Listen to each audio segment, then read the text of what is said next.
नमस्कार दर्शकों, मैं हूं नाविका कुमार और आप जुड़ रहे हैं मेरे साथ सवाल पब्लिक का शो पर।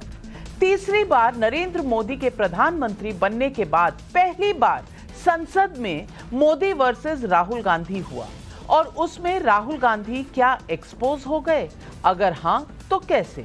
दर्शकों, लोकतंत्र में जीतने हारने का काम जनता कराती है, लेकिन प्रधानमंत्री नरेंद्र मोदी को उनके तीसरे टर्म से ही पराजित बताने की कोशिशें कांग्रेस पार्टी कर रही है। मॉरल डिफीट हो गई, आपने 350 कहा था, आपकी 240 आई हैं, वगैरह वगैरह वगैरह।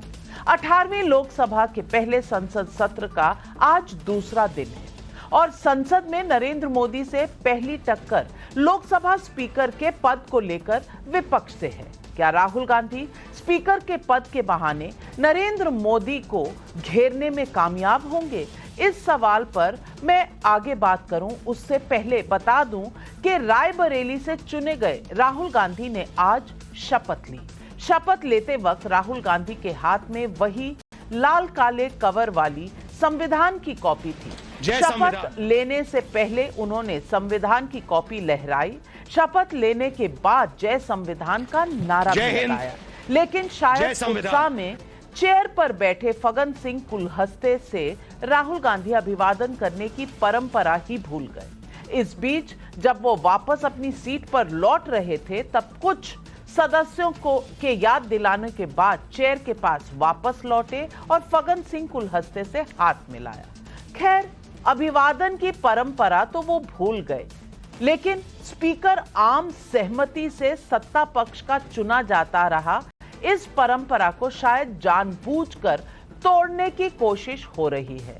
कांग्रेस सांसद के सुरेश को विपक्ष ने सामने किया है, जबकि एनडीए की ओर से स्पीकर पद के लिए ओम बिरला हैं, जो पिछली बार भी स्पीकर थे। इससे पहले अब तक 2 बार स्पीकर पद पर चुनाव हुआ है, लेकिन वो सामान्य से अलग परिस्थितियां थी। मैं उनकी चर्चा आगे करूंगी।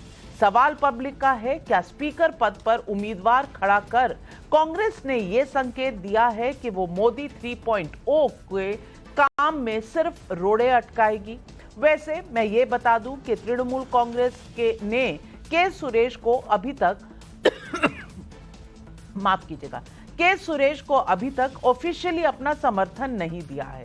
शरद पवार भी आम सहमति से स्पीकर के चुनाव की वकालत कर रहे हैं। ऐसे में क्या संसद में मोदी से टक्कर में राहुल एक्सपोज हो गए हैं? सवाल पब्लिक का आज यही है।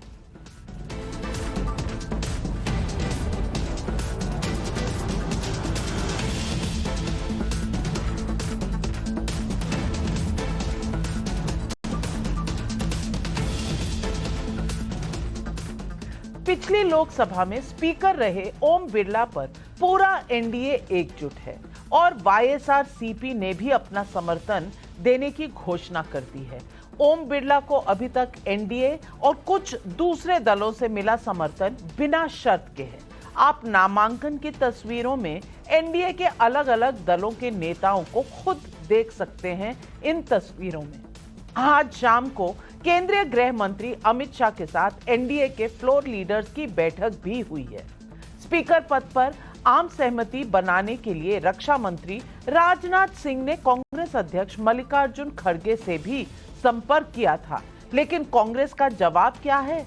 आप राहुल गांधी का ये बयान सुन लीजिए।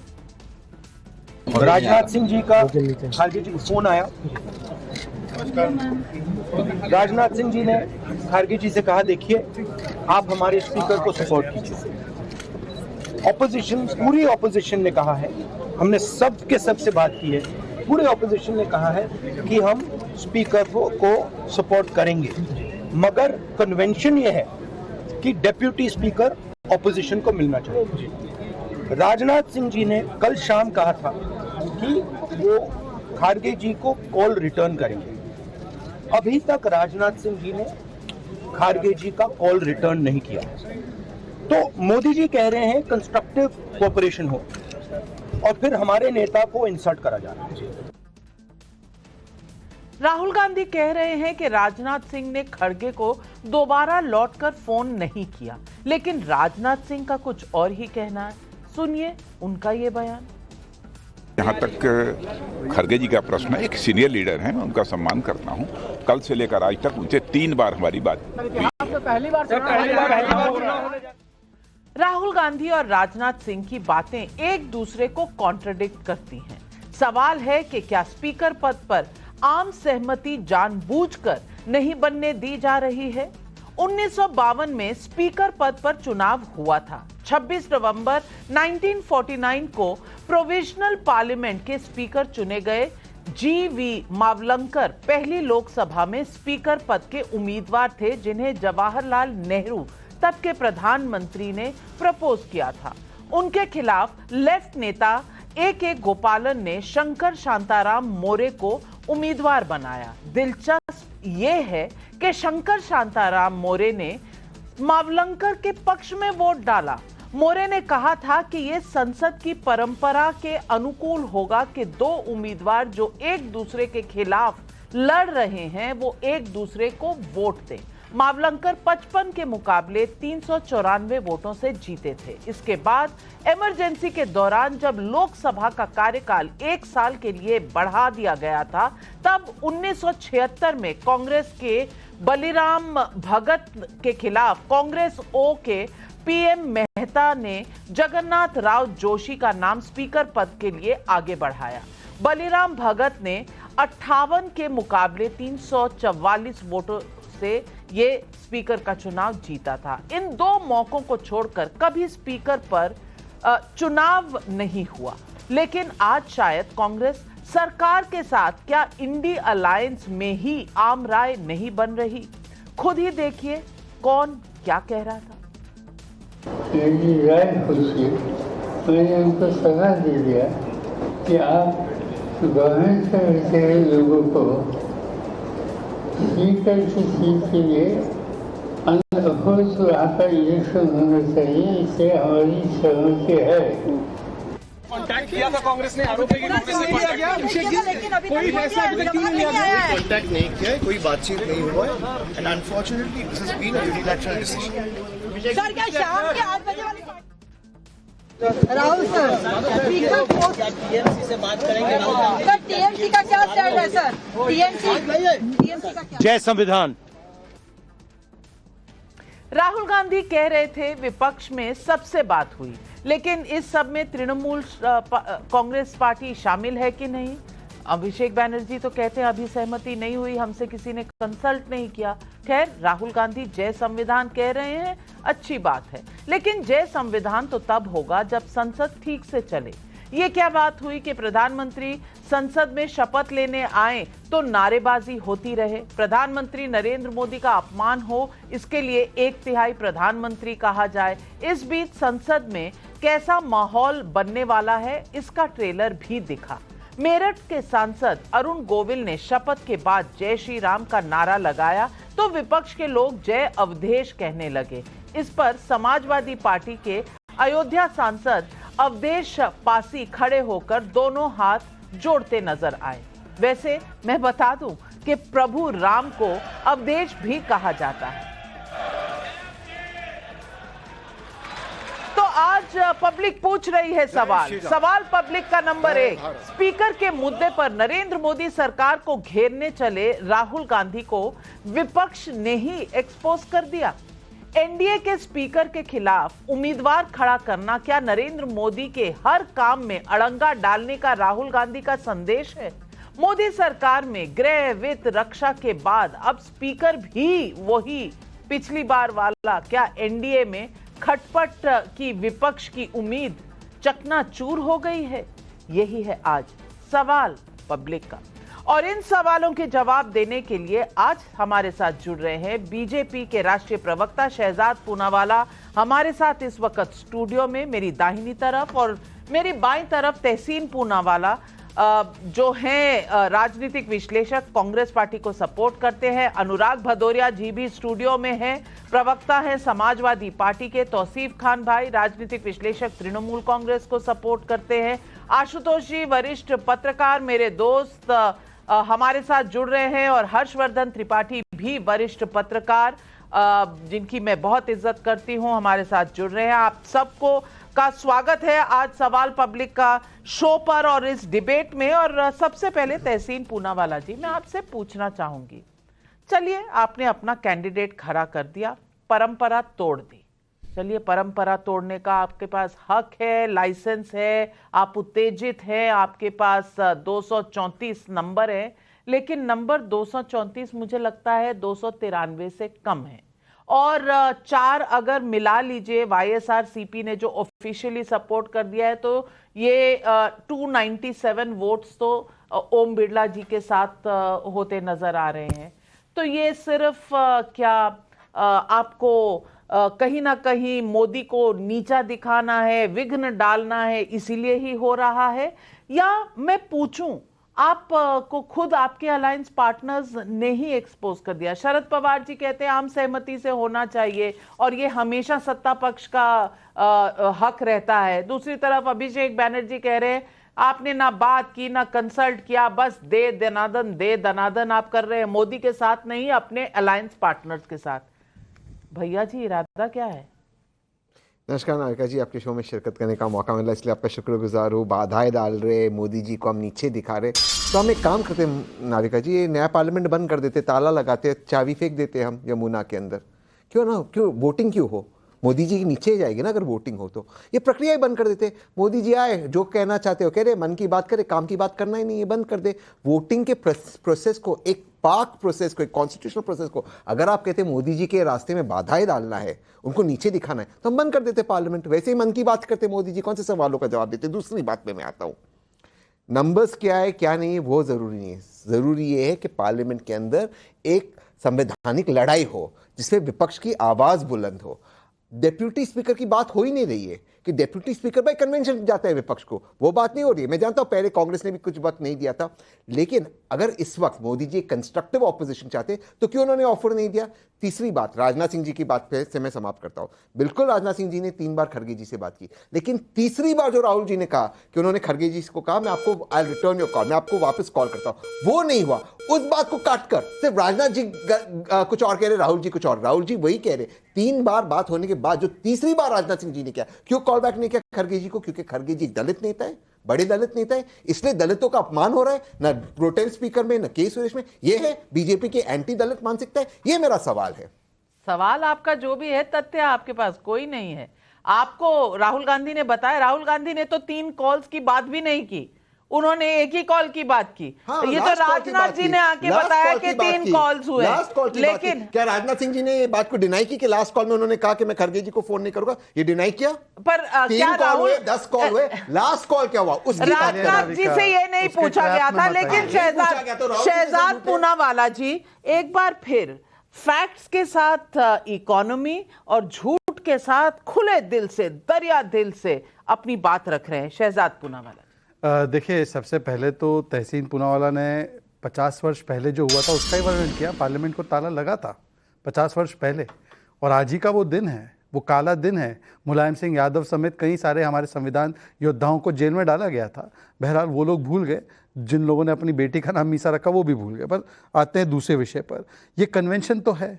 अब हाँ, पुराने ज़माने में नेहरू जी ने नहीं किया था, तो नेहरू जी मतलब बुलडोज कर रहे थे ना। 52 to 69 नेहरू जी, इंदिरा जी ने अपना ही कांग्रेस का डिप्टी स्पीकर बनाया था। मतलब मान रहे ना, तानाशाही था, एरोगेंट था, बुलडोजिंग कर रहे थे। और इतिहास की बात नहीं, आज की बात करते हैं। बंगाल में डिप्टी स्पीकर टीएमसी का, तमिलनाडु में डिप्टी स्पीकर डीएमके का, कर्नाटका में डिप्टी स्पीकर आईएनसी का, केरला में डिप्टी स्पीकर लेफ्ट का, तेलंगाना में नो डिप्टी स्पीकर, आम आदमी पार्टी का दिल्ली में डिप्टी स्पीकर, हिमाचल में कांग्रेस का डिप्टी स्पीकर, झारखंड में नो डिप्टी स्पीकर। मतलब संवैधानिक परंपराओं को कौन तोड़ रहा है? अगर ये परंपरा है तो 91 तक खैर ये परंपरा नहीं थी। तीसरी बात, उन्होंने कहा कि क्यों ऑफर नहीं किया। अरे भाई, चलिए ऑफर नहीं किया। आपको पता है नाविका जी, ममता दीदी ने लाइट ऑफ कर दिया और मोदी जी को विश भी नहीं किया। राहुल गांधी का आज तक, और मैं चाहता हूँ इस शो के एंड तक, एक ट्वीट या एक विश कि आप तीसरी बार प्रधानमंत्री बने, हम तीसरी बार हारे, हम आपको ऑफिशियली ये कहते हैं कि चलिए आप देश संभालिए, हम आपको मदद करेंगे, जो भी है। वो जो औपचारिकता होती है वो भी नहीं किया। संविधान दिवस किसने बॉयकॉट किया? जब आदिवासी समाज की हमारी राष्ट्रपति है, पूरे विपक्ष ने। खड़गे जी ने तो इंडिपेंडेंस डे को बॉयकॉट कर दिया। और मैं आपको बताना चाहता हूं, ये जो बात कर रहे हैं ना दलित विरोध की, तो भाई दलित को केवल सांकेतिक रूप से जो लड़ाई हारने वाले उसके लिए खड़ा करोगे? सुशील कुमार शिंदे को 2002 में, 2017 में मीरा कुमार, और आज के सुरेश को बनाओ ना एलओपी। और ये मत कहना खड़गे जी अध्यक्ष है इसलिए या राज्यसभा में अध्यक्ष है। लोकसभा का एलओपी अलग होता है। एलओपी तो बना दीजिए उनको। हम लोगों ने तो ट्राइबल समाज के लोगों को राष्ट्रपति भी बनाया, उड़ीसा से लेकर छत्तीसगढ़ का मुख्यमंत्री भी बनाया। और दलितों की बात आप कर रहे हैं, जो लोग 59 डेथ्स हो गई कलकुरुचि में, वो चुप रहे, एक शब्द नहीं बोल पाए। जो ट्राइबल के साथ अत्याचार हुआ तेलंगाना में, एक शब्द नहीं बोल पाए। और आखिरी बात मैं सिर्फ इतना पूछना चाहता हूं, ये सहमति की बात कर रहे हैं, टीएमसी से तो सहमति बना लेते के सुरेश का नाम देने से पहले। चलिए मैं अनुराग भदौरिया जी आपसे पूछूंगी, मुलायम तौसीफ भाई आपके पास भी आऊंगी। सवाल ये है कि नंबर एक तरफ है और परंपरा को तोड़ा जा रहा है। मैं नहीं कहती कि चुनाव का आपको हक नहीं है, पूरा हक है, इस्तेमाल कीजिए, लेकिन एक परंपरा भी चीज है। कोई पहल कर ले, कोई आगे पार्लियामेंट चलाने की बात कर ले। अब तो आपके पास जिम्मेदारी भी ज्यादा है क्योंकि आपका विपक्ष का नंबर भी बढ़ गया है, लेकिन फिर भी इतना नहीं है जितना सत्ता पक्ष का है। तो स्पीकर के चुनाव के लिए इस तरह से क्या आगाज करना 18वीं लोकसभा का आपको लगता है संकेत अच्छे देता है देश की डेमोक्रेसी के लिए? देखिए, भारतीय जनता पार्टी बेसिकली अहंकार में डूबी रहती है। उससे बहुत अहंकार है। ये मैं नहीं कह रहा हूं, हम तो कह ही रहे हैं, जनता भी कह रही है, आरएसएस प्रमुख भी कह रहे हैं, अहंकार है। उनको कोई पार्लियामेंट चलाने की जिम्मेदारी और सुचारू रूप से पार्लियामेंट चले इसकी जिम्मेदारी सरकार की होती है। लेकिन हम तो अहंकार में हैं, हमें क्या करना है, हम तो राजा हैं भाई, बाद बाकी सब प्रजा है, इनको क्यों पूछेंगे हम, इनसे क्या बात करेंगे, इनसे मिलजुल के हमें क्या बनाना है, कुछ नहीं बनाना है। ये कहते थे पार्लियामेंट में ताला है, बिल्कुल आप तो तानाशाही करते हो, आप तो संविधान ही खत्म करने की बात करते हो। 150 पार्लियामेंट को आप निलंबित कर देते हो, एक दिन में 78 पार्लियामेंटेरियन को आप निलंबित कर देते हो और अकेले बिल पास करते रहते हो। ऐसा अत्याचार तो हमने कभी नहीं देखा।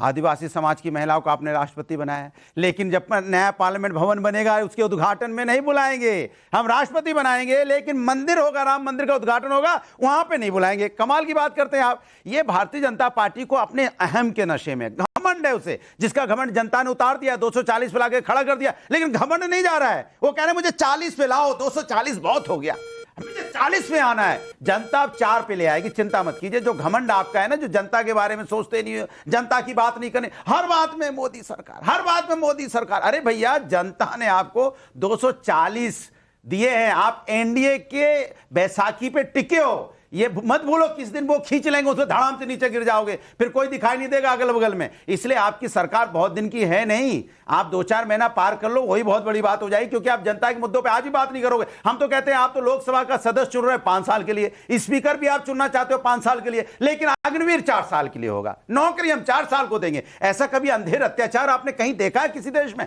कि भाई हम बने 5 साल के लिए और लोग यहाँ 15-15, 20-20 साल के लिए मुख्यमंत्री बनना चाह रहे हैं, कोई प्राइम मिनिस्टर बनना चाह रहा है, लेकिन नौकरी 4 साल के लिए देंगे। कमाल ये है, तो कमाल है ना, कमाल तो बिल्कुल है। मुझे अध्यक्ष की नहीं, कमाल तो बहुत है। अनुराग भदौरिया जी, आपकी पार्टी का अध्यक्ष कितने साल के लिए बनता है, बता दीजिए। अच्छा, ये बताइए। अच्छा, फिर आपने बता दीजिए। आपके साथ दिक्कत है, विपक्ष से आपके सारे सवाल है। आप अग्निवीर पे मैं बात कर रहा हूं, युवाओं की नौकरी 4 साल की होनी चाहिए। मैं आपसे सवाल पूछ रहा हूं, युवा को नौकरी कितने साल के लिए होनी चाहिए? भैया आप बताइए, मुझे धमकाइए मत, आपको नहीं, आप मुझे धमकाइए मत, मैं डरने वालों में से हूं नहीं, कम से कम आप तो कोशिश बंद कर दीजिए। मैं अनुराग भदौरिया जी, अनुराग भदौरिया जी, अनुराग, मैंने कभी इंडी नहीं बुलाया, मैंने इंडी नहीं बुलाया, मैं हमेशा इंडिया गठबंधन कहती हूँ।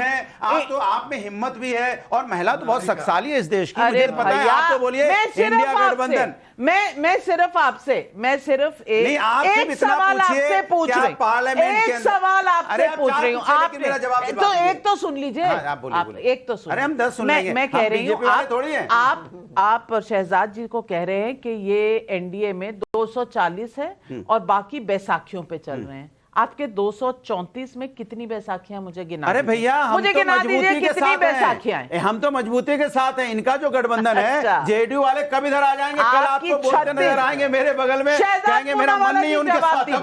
शहजाद पूनावाला जी, असलियत में तो नाविका, इसलिए चिंता मत, नाविका, आप ही बोलेंगे नाविका। अरे जब होगा तो मैं वो भी बोलूंगी ना, नाविका। अनुराग भदौरिया जी, जब होगा मैं आपको लिख कर दे रही हूँ, जैसा होगा वैसे ही रिपोर्ट करूंगी। नाविका, अभी तो जो चल रहा है उस पर डिबेट कर ले। नाविका, वैसे तो असलियत में क्या ये 234 भी है, क्योंकि इसमें से 75 सीट तो एक दूसरे के खिलाफ लड़े।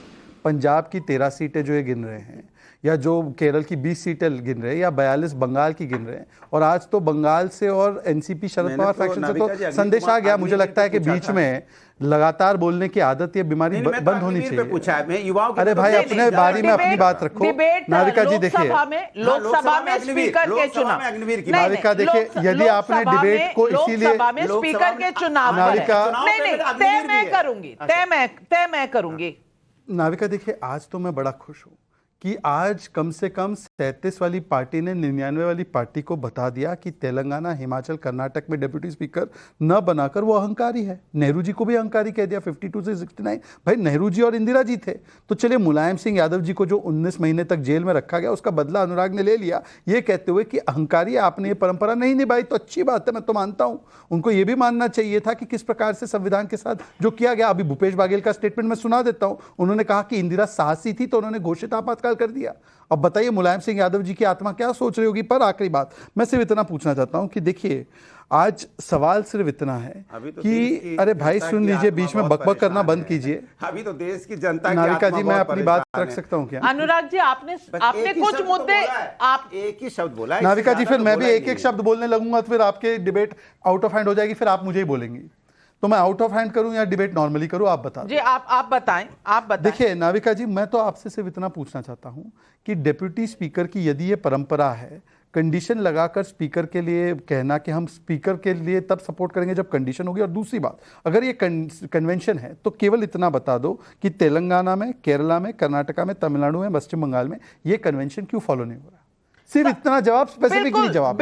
बिल्कुल ये सवाल है। और मैं पूछूंगी तहसीन पूनावाला जी आपसे, आज तमिलनाडु पे हुज ट्रेजेडी में जहां लगभग 60 लोगों की मृत्यु हो गई है, वहां पर असेंबली में क्या हुआ? वहां अगर आप सारे एमएलए जो ऑपोजिशन के हैं उनको बाहर निकाल दें तो आपकी लोकतंत्र ठीक से चलती है। यहां पर ओम बिरला पर जो पूर्व स्पीकर भी थे और इस बार दावेदार भी हैं स्पीकर की पोजीशन के लिए, उन पर टिप्पणियों के लंबे लंबे लेक्चर। भैया, थोड़ा अपने गरेबान में झांकने का टाइम मिलता है आपको कि नहीं? नाविका जी, मान लिए हम खराब है, हमने कन्वेंशन तोड़ा, हमने सारे गलत काम किए, तो इसका मतलब ये जस्टिफिकेशन हो गया भाजपा कर रही। जिस चीज के लिए भाजपा इंडिया अलायंस को क्रिटिसाइज करी, जिस चीज के लिए क्रिटिसाइज करी, वही चीज वो कर रही है। लेकिन अजब तेरी सियासत, गजब तेरा निजाम, यजीद से भी दोस्ती, हुसैन को भी सलाम, उनको कुछ नहीं कहा जाता, कहते थे आप गलत हो, हम गलत है। चलो मान लिया, एक मिनट नाविका जी, मान लिया हम गलत है, तो कहो ना मोदी जी गलत है, तो कहो ना मोदी जी गलत है, कहो ना। अगर तमिलनाडु में विपक्ष को निकालना गलत है, वाक्या गलत नहीं था, अगर आज सुबह का वाक्या गलत नहीं था तो फिर कम से कम नाविका केवल एक वाक्य, एक मिनट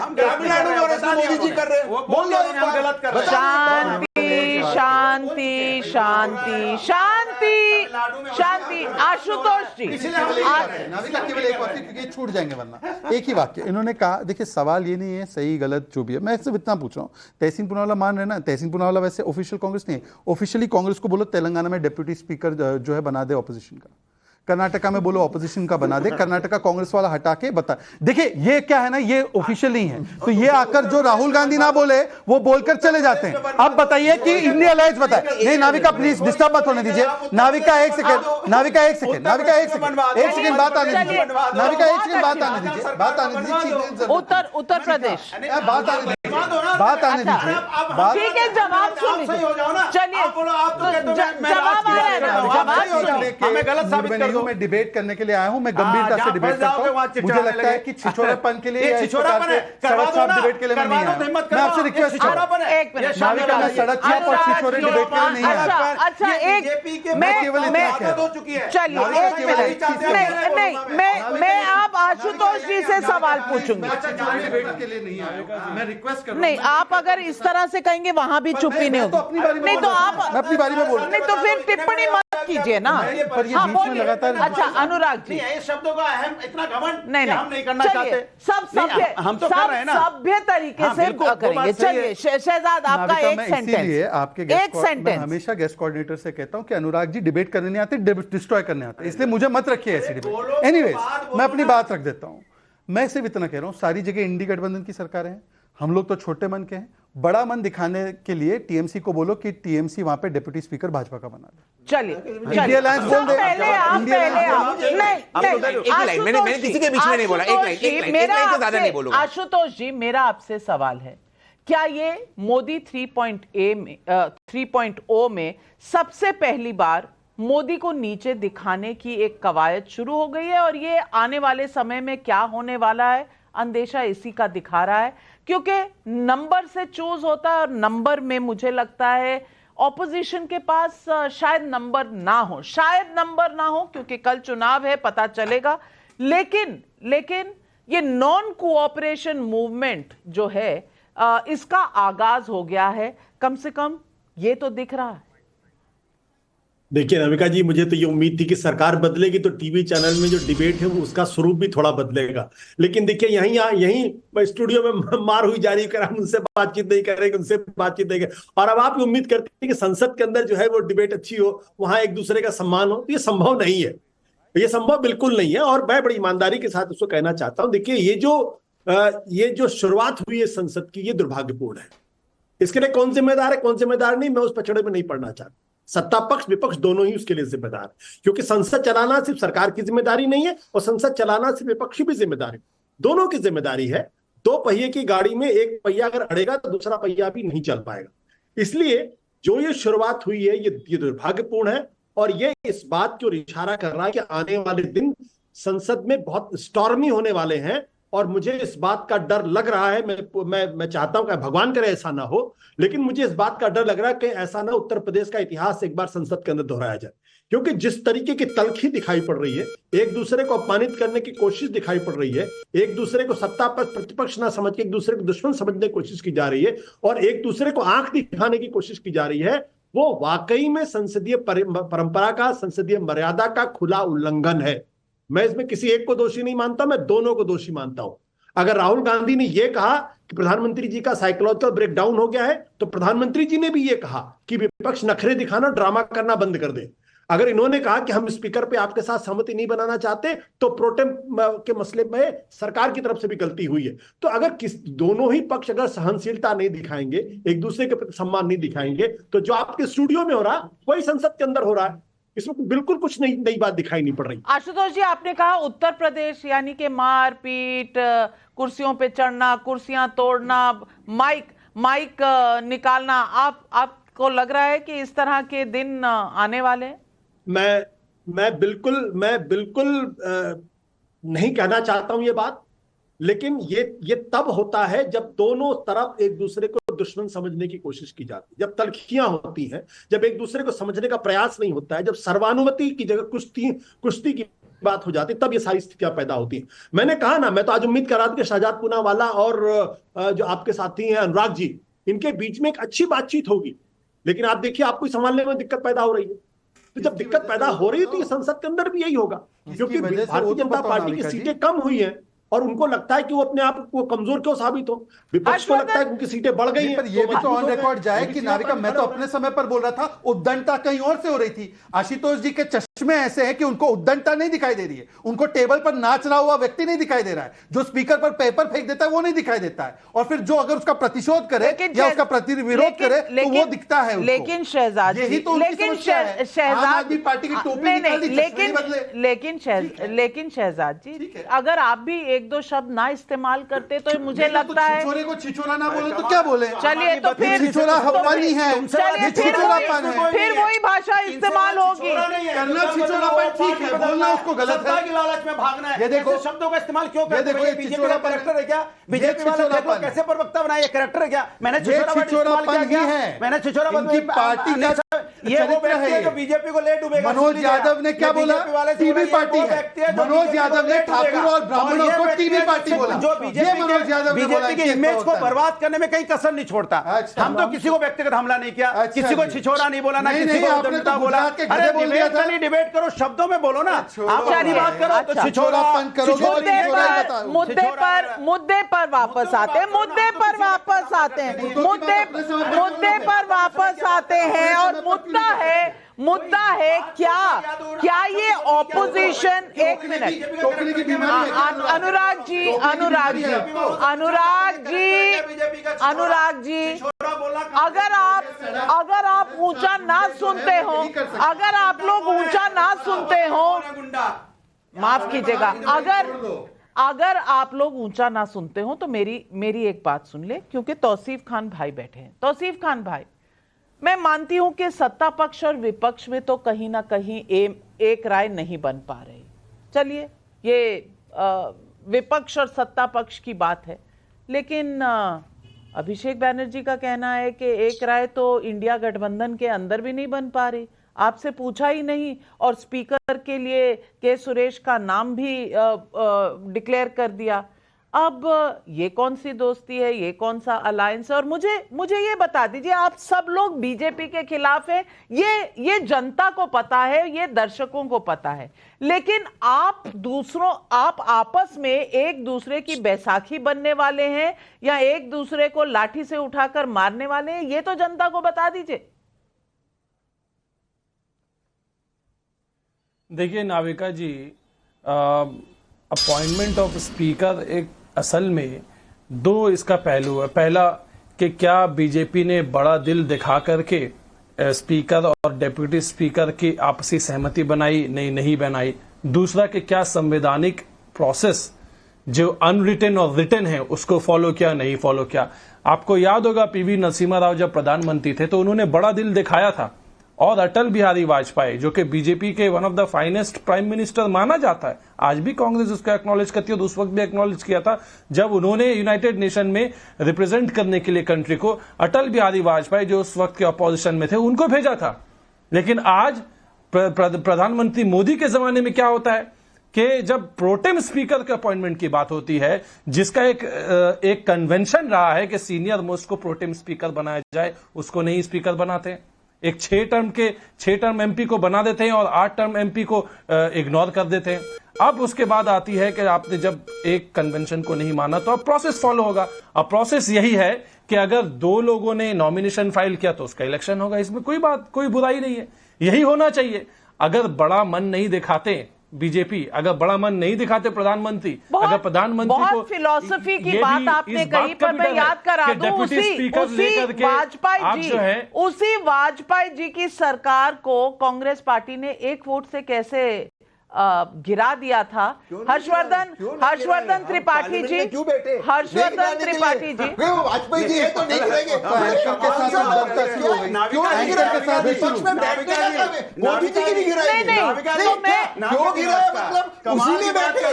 गिरधर गोमांग का नहीं, अनुराग जी नहीं, अगर एक मिनट अगर आप बात करें तो फिर बात तथ्यों की होगी। पूरी बात सुन लीजिए, गिरधर गोमांग चीफ मिनिस्टर बन गए थे, एमपी के पोजीशन से रिजाइन नहीं किया, सिर्फ वोट देने आए, सरकार गिराई और चले गए, और पाठ पढ़ा रहे हैं दूसरों को कि अहंकारी नहीं होना चाहिए, बहुत संविधान के हिसाब से चलना चाहिए, दिल में विनम्रता होनी चाहिए। हर्षवर्धन त्रिपाठी जी, अब ये विपक्ष की ये वाली गोली गले उतर रही है क्या?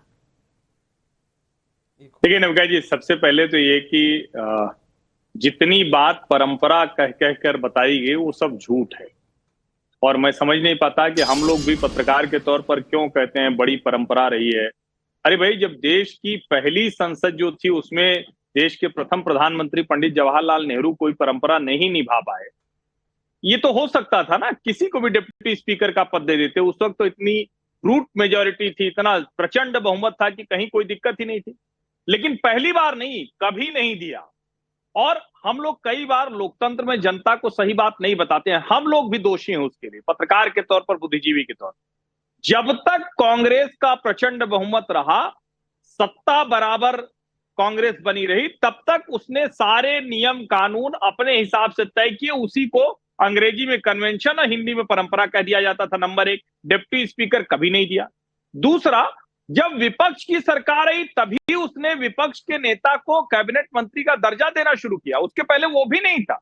एक तरह से कहें तो जो आज की तारीख है यानी 25 जून की तारीख, तो 25 और 26 जून की तारीख, क्योंकि घोषित तो 26 जून को सुबह 8 बजे हुआ था, तो 25-26 जून ने जो इस देश में बदला, यानी इंदिरा गांधी के आपातकाल वाली मानसिकता, तानाशाही रवैये के खिलाफ जो एकजुट विपक्ष हुआ, उसने विपक्ष को सम्मान देना शुरू किया। यहां तक कि 1977 में कांग्रेस को वो पद दिया। अब सवाल यहां यही उठता है कि इस बार क्या होना चाहिए। क्या राहुल गांधी की प्रेस कॉन्फ्रेंस आप लोग भूल गए? 56 इंच का था, अब 30-32 रह गया होगा, मैंने नापा तो नहीं है। फिर क्या बोले, वो जो बड़ी छवि थी उन्होंने फाड़ दिया है। जब विपक्ष का एक नेता, अघोषित नेता, मैं फिर से कह रहा हूं, मैं तो कहूंगा कि कांग्रेस पार्टी उनको लीडर ऑफ अपोजिशन बनाए। पहले क्या होता था, बातचीत होती थी, सहमति बंद कमरे में बन जाती थी, नहीं भी बनती थी तो नेता एक दूसरे की बात बाहर बताते नहीं थे। खड़गे जी ने नहीं बताया था, राजनाथ जी ने भी नहीं। सहमति कैसे बनती है? उसी में बन जाती है कि अरे भाई हमने थोड़ा सा तो समझिए, चलो हो जाता है। जब हम टीवी पर आकर कुछ बताने लगे, जब हमारे और किसी के बीच में सहमति की बात हो, संवाद नहीं है, ट्रस्ट डेफिसिट है, राहुल गांधी को लगता है कि अब संविधान खत्म कर देंगे, संविधान खत्म कर देंगे, ये कह के वो जीत चुके हैं। और फिर से मैं बता दूं, अगर जय संविधान सचमुच होता तो जो आपने उदाहरण दिया है, गिरधर गमांग का वोट नहीं पड़ता, ये जय संविधान नहीं हो सकता। ये संदर्भ के साथ आपने उदाहरण दिया, मुझे समझ में नहीं आ रहा है कि अचानक क्यों तहसीन और अनुराग इस पे उत्तेजित हो गए। ये तो सच बात है ना, अनैतिक था पूरी तरह से, और अटल जी की सरकार उसी अनैतिकता से गिराई गई। अब भारतीय जनता पार्टी के लोगों ने भी उस अनैतिकता का जवाब देना सीख लिया है। इसको समझिए, अब वो भी छठे साठ्यम समाचरित करते हैं। और कमाल की बात यह है, लगातार बहस हो रही है, किसी राज्य में किसी एक पार्टी का दिल बना नहीं। ये बताइए, 153 सांसदों को पार्लियामेंट से बर्खास्त कर दिया गया, 83 लोकसभा के संसद को निकाल दिया गया, तो नैतिक था क्या? मैं आपसे पूछना चाहता हूँ, नैतिक था क्या 83 सांसदों को एक दिन में निकाल देना पार्लियामेंट से? और नहीं, आप बताइए नैतिक था क्या? मैं आपसे पूछना चाहता हूँ। सुन लीजिए, पहले पूरा सुन लीजिए, फिर आपके सवाल का समय उद्दंडता पे कुछ नहीं बोलेंगे आशुतोष। अरे भाई, लगातार उद्दंडता करता है पर कुछ नहीं बोलेंगे। किसी का ठेका ले रखा है क्या? बात हो रही है, डिबेट नहीं होने देंगे क्या? कमाल है, हर्षवर्धन जी ने आखिरी में क्या सवाल उठाए मैं सुन नहीं पाई। हर्षवर्धन जी, एक बार लास्ट के 2 लाइन जरूर बोल दीजिए। नहीं, मैं सिर्फ यही कह रहा हूं कि अगर हम नैतिकता की बात करेंगे, विपक्ष दरअसल अभी भी प्रधानमंत्री को प्रधानमंत्री मानने को तैयार नहीं। असल बात समझिए, अगर विपक्ष में, और मैं कह रहा हूं कि Rahul Gandhi leader of opposition की पोस्ट पर आए, बाकायदा अच्छे से लड़ाई लड़े, नरेंद्र मोदी की सरकार को रोज घेरें, लेकिन यह नहीं चलेगा कि राष्ट्रीय अध्यक्ष कांग्रेस के मल्लिकार्जुन खड़गे हैं और उनकी अनाधिकार चेष्टा राहुल गांधी कर रहे हैं। आज तक कभी नहीं हुआ, मुझे नहीं ध्यान में है किसी पार्टी के नेगोशिएशन को कोई सामान्य सांसद इस तरह से खराब करे। एक सवाल है अनुराग भदौरिया का, जवाब दीजिए। त्रिपाठी जी, बस इतना बता दीजिए, 150 सांसदों को पार्लियामेंट से निलंबित कर देना, उसके बाद बिल पास करना, यह कौन सा नैतिकता है? जरा बता दीजिए। मुझे आपसे पूछना चाहता हूं, एक दिन में 87 सांसदों को पार्लियामेंट से बाहर का रास्ता दिखा देंगे सिर्फ इस बात में क्योंकि मणिपुर की घटना पे सवाल उठा रहे थे कि महिलाओं पर अत्याचार क्यों बढ़ गया, इसलिए आप पार्लियामेंट से निकाल देंगे? नैतिकता है? जरा आपसे पूछना चाहता हूं। आज सुबह तमिलनाडु की असेंबली के भी तमिलनाडु चलेगा, मतलब तमिलनाडु गलत करे, कहीं और गलत करे, इसलिए बीजेपी को राइट मिल जाता है क्या गलत करने का? ये बता दीजिए आप मुझे, मैं इसका सवाल दे दीजिए। मैंने अगर चंडीगढ़ में गलत होगा, तमिलनाडु में कुछ गलत होगा, पश्चिम बंगाल में होगा, तो हमें राइट मिल गया गलत करने का। ये तो गजब बात है भाई, ये तो गजब हो गया। दिल्ली की विधानसभा में क्या होता है? चलिए हर्षवर्धन जी, आप जवाब दे दीजिए। देखिए नविका जी, मुश्किल क्या है, जब भी अनुराग भदौरिया को आप बहस करते हुए देखेंगे, एक लाइन पर दूसरी लाइन टिकती नहीं। आप इस पूरी बहस को देख लीजिए, मैं तो कह रहा हूं जितने लोग देख रहे हैं, पहली बात तो बीच में बोलेंगे जिससे कि सामने वाले की बात डिरेल हो जाए। उसके बाद अब ये कह रहे हैं कि क्यों एक दिन में सबको कर दिया गया। अब हम पूरी बात करें कि किसने सदन पे जाके असभ्यता की, किसने अमर्यादित आचरण किया, उस वक्त की डिबेट में आप होते तो हमने भी कहा उसमें एक सांसद तो पार्लियामेंट में थे भी नहीं, किया जाना बाहर निकलना ठीक नहीं था, वो तो पार्लियामेंट ही नहीं।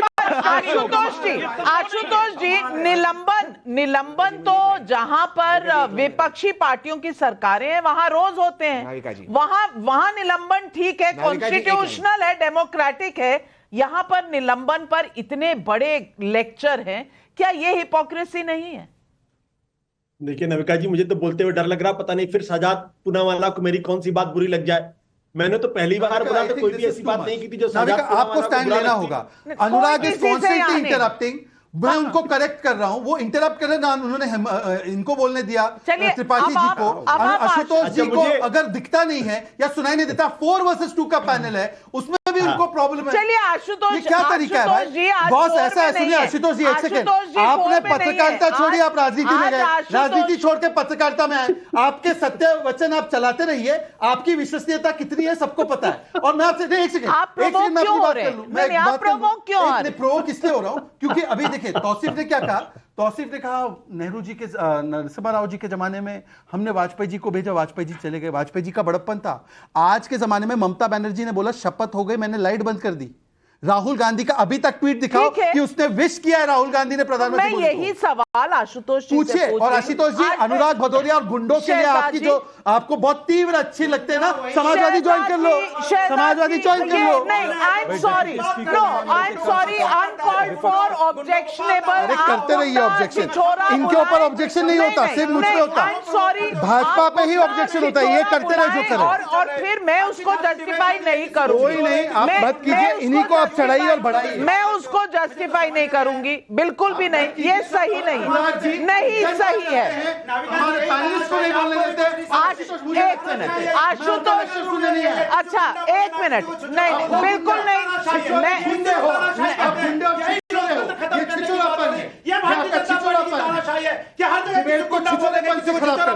फिर कहेंगे क्या हो रहा है, क्या हो रहा है, लगातार इंटरप्ट करना, लिटरली गुंडागर्दी है। मैं मेरी आप दोनों से रिक्वेस्ट है, और शहजाद जी मैं I put this on record कि आप छिछोरा गुंडा पैनलिस्ट को नहीं माफ सकते, वो भी एक राष्ट्र, वो भी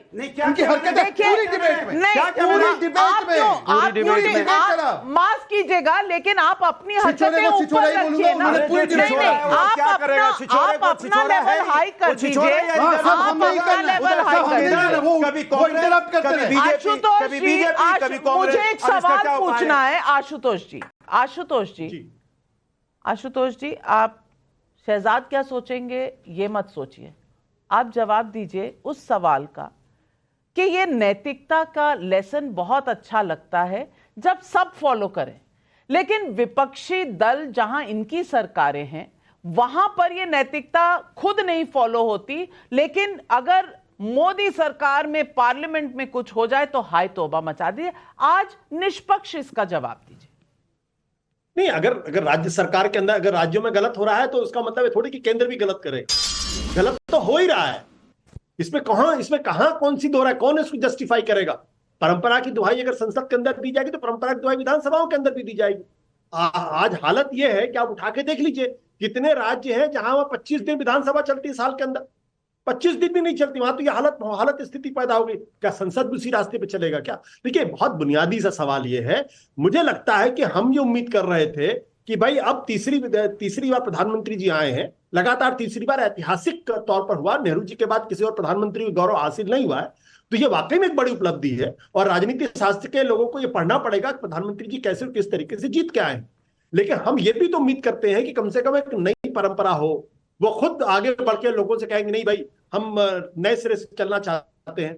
अगर वो नहीं होगा, अगर आप ये दुहाई देंगे कि प्रधानमंत्री कहा जाए लेकिन बाकियों की नैतिकता सवाल पर उठाई जाएगी। जनता के सवाल है, संजय प्रजापति का ठाणे से सवाल है, डिप्टी स्पीकर का क्या काम होता है सदन में, विपक्ष का कोई प्रवक्ता बताए। और सिर्फ परंपरा की बात है तो जेल से सरकार चलाने की परंपरा कब और कहां से आई?